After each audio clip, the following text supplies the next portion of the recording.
Britain was once defined by the BBC, by BBC English, by the BBC programming and so on, but polls suggest that while the average person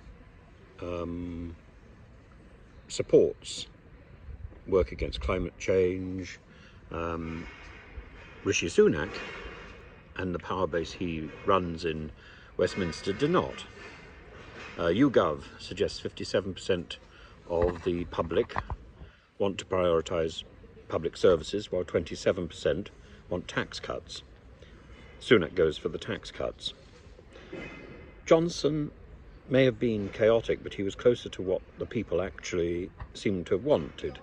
And he spoke the language, peppered perhaps with lies or exaggeration, but not predicated on falsehood or defiance. Johnson did well with COVID, didn't he? He did well with Ukraine, didn't he? But Sunak has done well with nothing to his credit, not a thing. Nice boy, maybe, but that doesn't save the country, does it? His only positive for so long has been that he wasn't Liz Truss, but you can't live on that.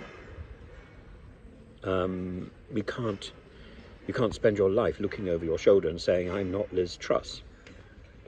If it was up to Liz Truss, we would still be content to blame mistakes, Putin and COVID, or even Brexit, if anyone dared to utter that name, but not now. Now we are in a post-trust world, a PT world. With a full year and more under his belt, Rishi ushers in a period where it's usual not to blame Liz Truss, not to blame Putin, not to blame COVID, but to blame the Conservatives for everything bad. It's become electorally ineffective, it's become fiscally frail, it's become politically inept. And Rishi seems to be playing to one medium only, not the BBC. It's not the BBC that defines the future for Rishi Sunak, it's GBNews, anxious not about his future in a general election, but about any leadership bid, and the same measurement is calculated, I think, by Kemi Badenoch, Suella Braverman and a crowd of would-be leaders of whatever will be the emerging opposition.